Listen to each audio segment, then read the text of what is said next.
تصور نہیں پایا جاتا. ہمارے یہاں بولے جی ووٹا کام میں وہی بڑھتا جی آئینی تو وہی نہیں بڑھتا نا, کھانا پیانا سب کچھ چھوڑنا پڑے گا. تو بھائی وہ پرانی باتیں ہو گئی ہیں. امام شافعی فرماتے ہیں میں اللہ کے پاس سے وہ طریقہ لے کے آیا ہوں جو اصل الطریق اللہ, اللہ تک پہنچنے کا سب سے آسان راستہ ہے.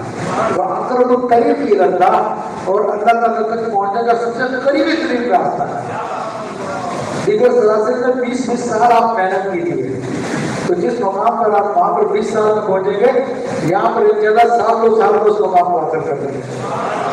یہ اس کی خاص باتیں ہیں جو اہل علم سمجھ رہے ہوں گے باتوں کو. پھر شیخ احمد ظہور رحمۃ اللہ علیہ فرماتے ہیں جو بہت بڑے امام گزرے ہیں اور اپنے زمانے کے بہت گزرے ہیں, اور فقہ مالکی کی بڑے امام ہیں, بڑی کتابیں ہیں, جامعہ ازہر میں درس دیا کرتے تھے اور سلسلہ تصوف کا درس دیا کرتے تھے.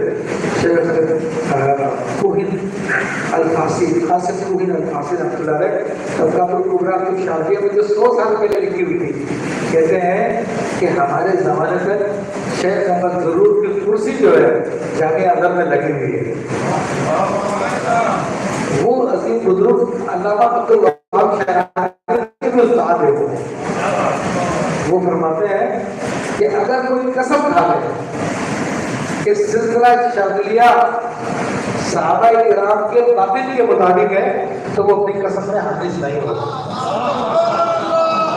تو اس سلسلے میں حدیث میں کہاں ذکر ہے, آپ کوئی دلیل لا سکتے ہیں, کہیں سے ثابت نہیں کر سکتے.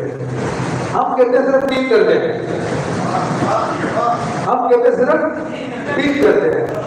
پہلا درجہ اسلام, دوسرا درجہ ایمان, تیسرا درجہ احسان. اس کو یوں بھی کہہ سکتے ہو, درجہ شریعت, دوسرا درجہ طریقت, تیسرا درجہ. آپ اس کو یوں بھی کہہ سکتے ہیں, تیسرا درجہ قبل نہایت. آپ اس کو یوں پہلا درجہ عبادت, دوسرا درجہ عبودیت اور تیسرا درجہ عبودت.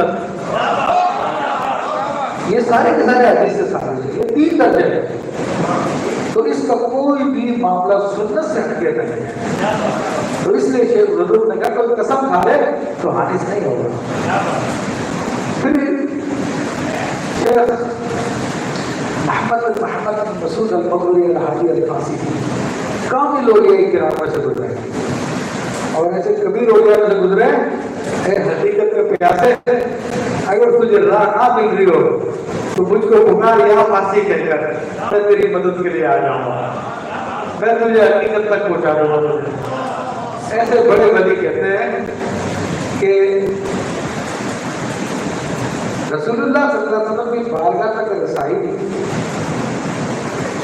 6 طریقوں سے ہوتی ہے, لیکن ہر طریقے میں ایک کچھ نہ کچھ پردہ ہوتا ہے.